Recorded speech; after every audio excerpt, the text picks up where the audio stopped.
Study IQ IAS, अब तैयारी हुई अफोर्डेबल। दोस्तों, जनवरी 2023 में ओडिशा के कटक सिटी में हॉकी वर्ल्ड कप का इनॉग्रेशन हुआ था।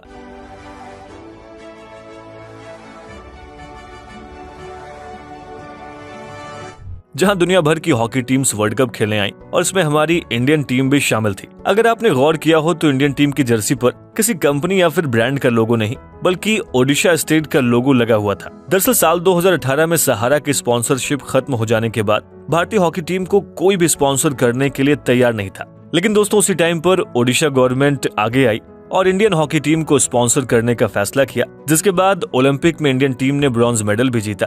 और जिस चीज ने पूरी दुनिया को अट्रैक्ट किया वो था इंडियन हॉकी टीम की जर्सी पर लिखा नाम ओडिशा। दोस्तों, ये वही ओडिशा है जिसका नाम दुनिया सबसे गरीब स्टेट के रूप में सुनती आई। ये वही ओडिशा है जो आजादी के बाद अपनी गरीबी और कमजोर इकोनॉमी के लिए जाना जाता था, जो भुखमरी से होने वाली डेथ्स और नेचुरल डिजास्टर की वजह से दुनिया भर से सिर्फ सिंपैथी इकट्ठा करता था। ऐसे में सोचने वाली बात यह है कि एक ऐसा स्टेट जहां के लोगों के पास खाने तक को नहीं होता था, वो इंडियन हॉकी टीम को 150 करोड़ रुपए की स्पॉन्सरशिप दे रहा है। और सिर्फ स्पॉन्सरशिप ही नहीं, बल्कि अपने यहाँ हॉकी वर्ल्ड कप को भी होस्ट करता है। और ये सब दोस्तों किसी इकोनॉमिक फंड के लालच में नहीं, बल्कि सिर्फ स्पोर्ट्स को प्रमोट करने के लिए किया जा रहा था। ओडिशा के बीते 2 दशकों में हुए उस ट्रांसफॉर्मेशन को देखा है जिसने आज ओडिशा को देश का सबसे तेज तरक्की करने वाला स्टेट बना दिया है।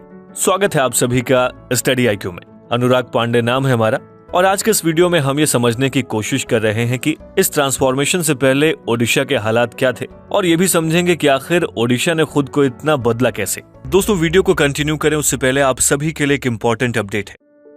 दरअसल IAS की तैयारी को और भी अफोर्डेबल एंड कॉम्प्रिहेंसिव बनाने के लिए स्टडी IQ आपके लिए लाया है P2I, that means prelims to interview program 2024।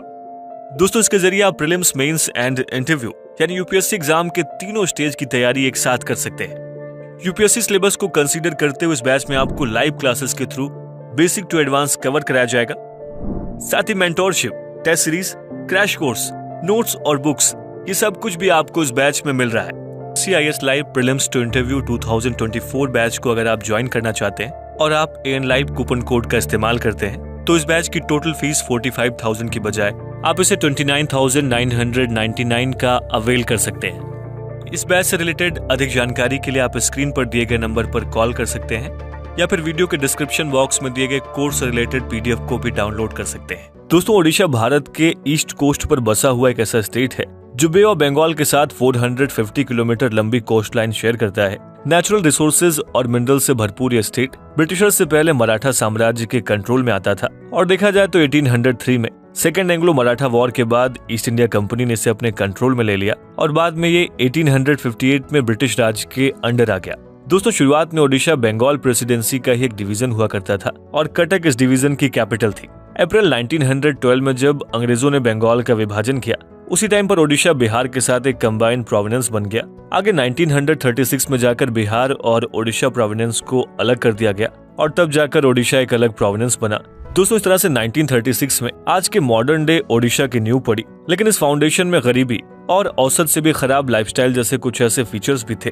दोस्तों, यहाँ तक कि आजादी के बाद भी ओडिशा को भारत के सबसे गरीब राज्यों में गिना जाता था। और दोस्तों, ओडिशा के काला हांडी जैसे इलाके तो इतने गरीब थे जिन्हें देखने के लिए देश के VIPs तक आते थे, और इसमें इंदिरा गांधी और राजीव गांधी जैसे भारत के पूर्व प्रधानमंत्री भी शामिल रह चुके हैं। दोस्तों, कहा जाता है किसी काला हांडी की गरीबी को देखकर PM इंदिरा गांधी ने गरीबी हटाओ का अपना सबसे पॉपुलर नारा दिया, जिससे देश की गरीबी भले ही कम हुई हो, लेकिन ओडिशा और ओडिशा के गरीब इलाके जस के तस बने रहे। दोस्तों, इतनी गरीबी, भूखमरी और खराब इकोनॉमिक कंडीशन के बाद इस स्टेट को प्राकृतिक आपदाएं भी नहीं बख्शती थी, और इसमें बे ऑफ बंगाल में बनने वाले साइक्लोन्स का रोल सबसे बड़ा रहा है। दोस्तों, ओडिशा में फ्रीक्वेंटली साइक्लोन जैसे नेचुरल डिजास्टर का आना बहुत कॉमन है, और इसका सबसे बड़ा एग्जाम्पल था अक्टूबर 1999 में आया सुपर साइक्लोन। देखा जाए तो इसमें 10,000 से ज्यादा लोग मारे गए और पूरे स्टेट में डिजास्टर की सिचुएशन इतनी आउट ऑफ कंट्रोल हो चुकी थी कि ओडिशा के तत्कालीन चीफ मिनिस्टर गिरिधर गमांग ने रिजाइन भी दे दिया था। लेकिन दोस्तों, इसी साइक्लोन ने एक नए ओडिशा को भी जन्म दिया, जिसने साल 2000 से लेकर आज तक तरक्की की वो राह पकड़ी है कि फिर से ओडिशा ने पीछे मुड़कर नहीं देखा। जो ओडिशा देश का सबसे गरीब राज्य हुआ करता था, वो देश में सबसे तेजी से उभरती हुई इकोनॉमी बन गया है। ऐसे में ये समझते हैं कि आखिर 1999 के उस सुपर साइक्लोन डिजास्टर के बाद ऐसा क्या हुआ जिसने ओडिशा को पूरी तरह से बदल दिया। दोस्तों 1999 में सिटिंग चीफ मिनिस्टर के रेजिग्नेशन के बाद ओडिशा में साल 2000 में चुनाव हुए और चुनाव में बीजू जनता दल यानी कि बीजेडी ने बीजेपी के साथ गठबंधन की सरकार बनाई और ओडिशा के नए मुख्यमंत्री बने नवीन पटनायक। दोस्तों नवीन पटनायक बीजू पटनायक के बेटे हैं जो ओडिशा के बड़े लीडर और फ्रीडम फाइटर थे। नवीन पटनायक ने जब ओडिशा की बागडोर संभाली उस समय ओडिशा भारत का सबसे गरीब राज्य था। देखा जाए तो 1999 में जहां एवरेज नेशनल पॉवर्टी लेवल 26% थी, वहीं ओडिशा की पॉवर्टी लेवल 47.15% थी। दोस्तों ओडिशा के कोस्टल एरियाज को छोड़ दें तो सदर्न और नॉर्दर्न ओडिशा में पॉवर्टी रेट 50% से भी ज्यादा थी, जो कि नेशनल एवरेज पॉवर्टी लेवल से लगभग दोगुनी थी। साथ ही ओडिशा का per capita net state domestic product यानी कि NSDP सिर्फ 10,000 रुपए के आसपास थी, जबकि साल 2000 में बिहार की पर कैपिटा NSDP ओडिशा से दोगुनी थी। दोस्तों आप इसी से अंदाजा लगा सकते हैं कि ओडिशा का क्या हाल रहा होगा। देखा जाए तो ओडिशा की नई सरकार के लिए चैलेंजेस तो थे ही, पर जिस आपदा के बाद नई सरकार का गठन हुआ था सबसे पहले उसी पर ध्यान दिया जाना था, क्योंकि ओडिशा में कोई आखिरी साइक्लोन तो था नहीं जो कि बीत चुका था। इसलिए फ्यूचर में ऐसे किसी डिजास्टर के लिए ओडिशा को तैयार करना सबसे बड़ी जिम्मेदारी थी और दोस्तों जिम्मेदारी को ओडिशा सरकार ने बखूबी निभाया भी। दोस्तों अगर ओडिशा के डिजास्टर मैनेजमेंट के मॉडल पर बात करें जो आज भारत भर के लिए एग्जाम्पल बना हुआ है, तो 1999 के सुपर साइक्लोन में 10,000 लोगों के मारे जाने के बाद यह तय किया गया कि एक ऐसा डिजास्टर मैनेजमेंट प्लान बनाएंगे जिससे नेचुरल डिजास्टर के समय होने वाली कैजुअलिटीज 0 तक पहुंच जाए। दोस्तों ऐसा हुआ भी, और हम ऐसा इसलिए कह रहे हैं क्योंकि बीते कुछ सालों में आज साइक्लोन का अगर एग्जाम्पल लें तो ओडिशा में सिंगल डिजिट नंबर में ही डेथ कैजुअलिटीज देखने को मिली है और कई बार तो ओडिशा 0 कैजुअलिटी को भी टच कर चुका है। ऐसे में दोस्तों 10,000 डेथ से 0 डेथ तक लाना अपने आप में एक बेहतरीन डिजास्टर मैनेजमेंट के मॉडल का एग्जाम्पल है और इसीलिए ओडिशा ने जो स्टेप्स उठाए हैं उसमें 1999 में Odisha state disaster management authority को कमीशन करना एक बड़ा स्टेप था, जो नेशनल डिजास्टर मैनेजमेंट अथॉरिटी के साल 2002 में बनने के पहले ही ओडिशा में बना दिया गया था और ये भारत का पहला स्टेट डिजास्टर मैनेजमेंट अथॉरिटी भी बन गया। दोस्तों ओडिशा में साइक्लोन और हाई टाइड से आने वाली बाढ़ से निपटने के लिए एक कम्युनिटी आउटरीच सिस्टम को भी बनाया गया है, जिसे ओडिशा की अलग अलग कम्युनिटीज के द्वारा गवर्नमेंट के सपोर्ट से चलाया जा रहा है। और देखा जाए तो इस कम्युनिटी के लोग किसी भी डिजास्टर से पहले लोगों तक पहुंचते हैं और उन्हें शेल्टर्स में ले जाते हैं। दोस्तों ओडिशा में फ्रीक्वेंटली आने वाले साइक्लोन को ध्यान में रखते हुए 1999 के बाद 800 शेल्टर्स बनाए गए, जिन्हें IIT खड़गपुर ने बनाया है और दोस्तों इतने मजबूत हैं कि किसी भी प्राकृतिक आपदा के समय में लोगों को रिलीफ पहुंचाने में पूरी तरह से सक्षम है। देखा जाए तो शेल्टर्स में फर्स्ट एड से लेकर रहने और खाने तक की व्यवस्था की जाती है। साथ ही डिजास्टर मैनेजमेंट अथॉरिटी को हमेशा एक्टिव रखने और उन्हें अपस्किल करने के लिए state institute of disaster management भी ओडिशा गवर्नमेंट ने बनाया है, जिसकी मदद से अथॉरिटी के लोगों को ट्रेनिंग भी दी जाती है। दोस्तों इन सब के अलावा स्टेट गवर्नमेंट ने 480 किलोमीटर के कोस्टल एरिया में 122 साइरन टावर भी लगाए हैं। देखा जाए तो ये टावर्स लोगों को किसी भी तरह के अपकमिंग डिजास्टर के लिए बिफोर टाइम इन्फॉर्म कर देते हैं और इन सब एफर्ट्स के कलेक्टिव रिजल्ट से आज ओडिशा सबसे ज्यादा वल्नरेबल स्टेट होने के बावजूद भी नेचुरल डिजास्टर के 0 कैजुअलिटी के टारगेट को अचीव कर रहा है, जिससे ओडिशा के कोस्टल एरियाज के इकोनॉमी को भी स्टेबिलिटी मिली है और ये ओडिशा की टोटल इकोनॉमी के लिए भी एक पॉजिटिव साइन है। दोस्तों इन सब के अलावा साल 2000 से पहले ओडिशा की हाफ ऑफ पॉपुलेशन गरीबी रेखा के नीचे आती थी, लेकिन अब 26% लोग ही ओडिशा में गरीब यानी कि बिलो पॉवर्टी लाइन की कैटेगरी में आते हैं। यानी देखा जाए तो 2 दशकों में ओडिशा ने पॉवर्टी लेवल को हाफ कर दिया है और ऐसा करने के लिए ओडिशा गवर्नमेंट ने सबसे पहले अपने पोटेंशियल को समझा है। दरअसल ओडिशा की इकोनॉमी का एक मेजर पार्ट एग्रीकल्चर रहा है। नीति आयोग की रिपोर्ट की माने तो ओडिशा की 76% पॉपुलेशन एग्रीकल्चर पर ही डिपेंड करती है, जो ओडिशा के स्टेट GDP का तीसरा सबसे बड़ा हिस्सा है और इसीलिए ओडिशा ने एग्रीकल्चर पर अपना फोकस बढ़ाया भी है। दरअसल ओडिशा में समय के साथ छोटे और कुछ कम जमीन वाले मार्जिनलाइज्ड फार्मर्स का नंबर बढ़ता गया है और बड़े किसान कम होते गए हैं। दोस्तों ज्यादा किसान होने के बावजूद ओडिशा में पैदावार कम होती थी, क्योंकि इन छोटे किसानों को सबसे बड़ी दिक्कत फसल में लगने वाली लागत यानी कि कैपिटल को मैनेज करने में लग रही थी। और दोस्तों इसका कारण है ओडिशा का अनसर्टेन वेदर, जहां किसी साल अधिक बारिश, कभी सूखा और कभी बाढ़ की वजह से किसानों के पास कोई कैपिटल रिजर्व नहीं होता। देखा जाए तो ओडिशा गवर्नमेंट ने ऐसे किसानों के लिए कई स्कीम्स की शुरुआत की है, जिसकी मदद से किसानों को सब्सिडी से लेकर लोन और फसलों की सिंचाई जैसी सुविधाओं में सरकार मदद करने लगी। साथ ही एग्रीकल्चर इंफ्रास्ट्रक्चर डेवलपमेंट पर भी ओडिशा ने खूब काम किया। और इसके अलावा ओडिशा गवर्नमेंट की सबसे लेटेस्ट स्कीम की बात करें जो फार्मर्स के वेलफेयर के लिए लागू की गई है, उसका नाम है दोस्तों कालिया योजना, जो कि ओडिशा गवर्नमेंट की एक बेहतरीन इनिशिएटिव साबित हुई है।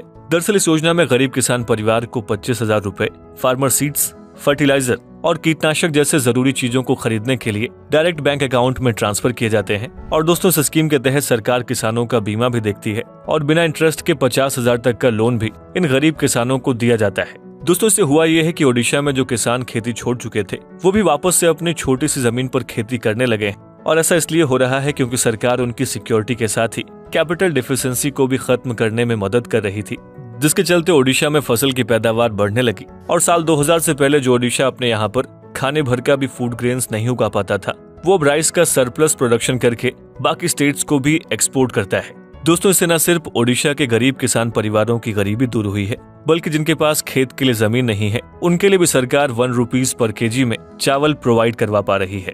देखा जाए तो चावल के अलावा ओडिशा में 5 रुपए में गरीब लोगों को खाना भी खिलाया जाता है और ये सब कुछ सरप्लस प्रोडक्शन से ही पॉसिबल हो पा रहा है। दोस्तों, बीते 2 दशकों में ओडिशा के इंडस्ट्रियल ग्रोथ की भी एक शानदार कहानी है। साल 2000 से पहले ओडिशा के जीडीपी में एग्रीकल्चर सेक्टर की हिस्सेदारी सबसे ज्यादा थी, लेकिन एग्रीकल्चर बेस्ड इकोनॉमी होने के बावजूद भी ओडिशा ने साल 2000 के बाद नई इंडस्ट्रीज को डेवलप करने के लिए लगातार प्रयास किए, जिससे बड़े पैमाने पर प्राइवेट इन्वेस्टमेंट देखने को मिले हैं। दोस्तों, देखा जाए तो ओडिशा ने वेस्ट बंगाल की तरह खुद को इंडस्ट्रियल ग्रोथ में पीछे इसलिए नहीं रखा क्योंकि एग्रीकल्चर बेस्ड इकोनॉमी कभी भी स्टेबल नहीं होती है, और वो भी ऐसे स्टेट में जहां पर नेचुरल डिजास्टर कॉमन है। ऐसे में ओडिशा ने अपने यहाँ प्राइवेट इन्वेस्टमेंट को बढ़ाने के लिए स्टेट में नए इंफ्रास्ट्रक्चरल डेवलपमेंट प्लान को एग्जीक्यूट किया है, जिसका रिजल्ट ये है कि आज ओडिशा के जीडीपी का सबसे बड़ा हिस्सा खेती पर डिपेंड न होकर उन इंडस्ट्रीज पर डिपेंड करता है।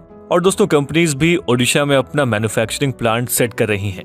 देखा जाए तो इस तरह से इंडस्ट्री बेस्ड इकोनॉमी पर किसी भी तरह के वेदर या फिर डिजास्टर का बड़ा इम्पैक्ट नहीं होता, और इसलिए सरकार इंडस्ट्रियल ग्रोथ पर काम कर रही है, जिससे ओडिशा की इकोनॉमी ज्यादा स्टेबल हो पाई है। दोस्तों, ओडिशा में भारत के सबसे बड़े मिनरल्स रिसोर्स भी मौजूद हैं, और इसलिए आमतौर से पहले जो भी इंडस्ट्रीज ओडिशा में थी वो सिर्फ माइनिंग से ही जुड़े हुए काम करती थी।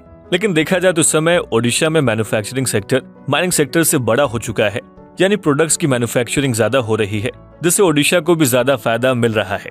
दोस्तों, आज ओडिशा भारत का सबसे बड़ा स्टील और स्टेनलेस स्टील प्रोड्यूसिंग स्टेट है। देखा जाए तो एल्यूमिनियम प्रोडक्शन में भी ओडिशा देश में पहले नंबर पर आता है। साथ ही इलेक्ट्रिसिटी, गैस, वाटर सप्लाई और कंस्ट्रक्शन से रिलेटेड प्रोडक्ट्स की मैन्युफैक्चरिंग ओडिशा में लार्ज स्केल पर की जा रही है। दोस्तों, इस तरह से इंडस्ट्रियल ग्रोथ को मेक इन ओडिशा और ईज ऑफ डूइंग बिजनेस जैसे इनिशिएटिव का हिस्सा माना जाता है। देखा जाए तो इंडस्ट्रियल ग्रोथ की वजह से ही साल 2022-23 में ओडिशा का ग्रोथ रेट 7.8% था, जो कि नेशनल एवरेज ग्रोथ रेट से 7.2% ज्यादा है, और आज ओडिशा भारत के सबसे तेजी से ग्रो करने वाले स्टेट्स में से एक बन गया है। दोस्तों, इकोनॉमिक ग्रोथ के साथ ही स्टेट ने अपने यहाँ पर सोशल डेवलपमेंट पर भी काफी फोकस किया हुआ है, जिसमें बीजू स्वास्थ्य कल्याण योजना सबसे बड़ा एग्जाम्पल है।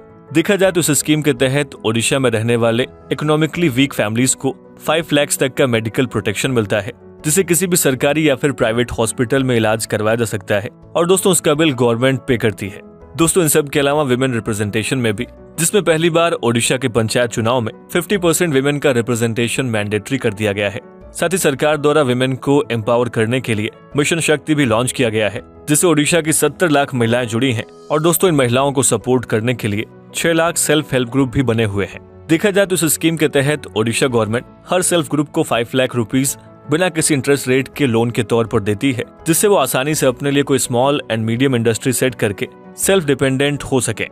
दोस्तों, आज जिस तरह से ओडिशा ने अपनी तस्वीर को पूरी तरह से बदला है, उसे बाकी के राज्यों को भी सीखना चाहिए कि किस तरह से एक स्टेट पॉलिटिकल सिचुएशन सतत विकास के लिए रिस्पॉन्सिबल होती है, और ओडिशा इसका एक बड़ा एग्जाम्पल है। साथ ही दूसरे राज्यों को ओडिशा से ये भी सीखना चाहिए कि कैसे पहले अपने पोटेंशियल को पहचान कर उसके अकॉर्डिंग अपनी इकोनॉमी पर फोकस करना चाहिए। जैसे ओडिशा ने अपनी एग्रीकल्चर बेस्ड इकोनॉमी को समझा, साथ ही अपने एक रिच मिनरल रिसोर्स को देखते हुए उसी के अकॉर्डिंग इंडस्ट्रीज को भी डेवलप किया। दोस्तों, ओडिशा ने जिस तरह से स्टेट के लास्ट पर्सन तक का ख्याल रखकर डिजास्टर मैनेजमेंट और सोशल वेलफेयर पर काम किया है, उससे हर स्टेट को सीखना चाहिए कि किसी भी स्टेट की ग्रोथ वहां रहने वाले लोगों पर ही डिपेंड करती है। दोस्तों, इस तरह से पिछले 2 दशकों में ओडिशा ने न सिर्फ नेचुरल डिजास्टर से बचने के लिए बेहतरीन डिजास्टर मैनेजमेंट मॉडल बनाए, बल्कि स्टेट की इकोनॉमिक ग्रोथ और सोशल डेवलपमेंट में भी कई बड़े टारगेट अचीव किए हैं, जिस वजह से वही कालाहांडी जहां लोग भूख से मर जाते थे, वो आज ओडिशा के सबसे ज्यादा राइस प्रोडक्शन वाले एरियाज में से एक के रूप में गिना जाता है। साथ ही दोस्तों, आज ओडिशा एक तेजी से उभरता हुआ राज्य है, और एक ऐसा राज्य जहां पर नेचुरल रिसोर्सेज और मिनरल्स की उपलब्धता बहुत ज्यादा है। और ऐसे में अगर ओडिशा में पॉलिटिकल स्टेबिलिटी ऐसी ही रहती है तो ओडिशा आने वाले कुछ दशकों में गुजरात और महाराष्ट्र जैसे राज्यों को कंपटीशन देते हुए दिखाई देगा। दोस्तों, आपकी इस मुद्दे पर राय क्या है? हमें इस वीडियो के कमेंट बॉक्स में जरूर लिखें। स्टडी IQ IAS, अब तैयारी हुई अफोर्डेबल।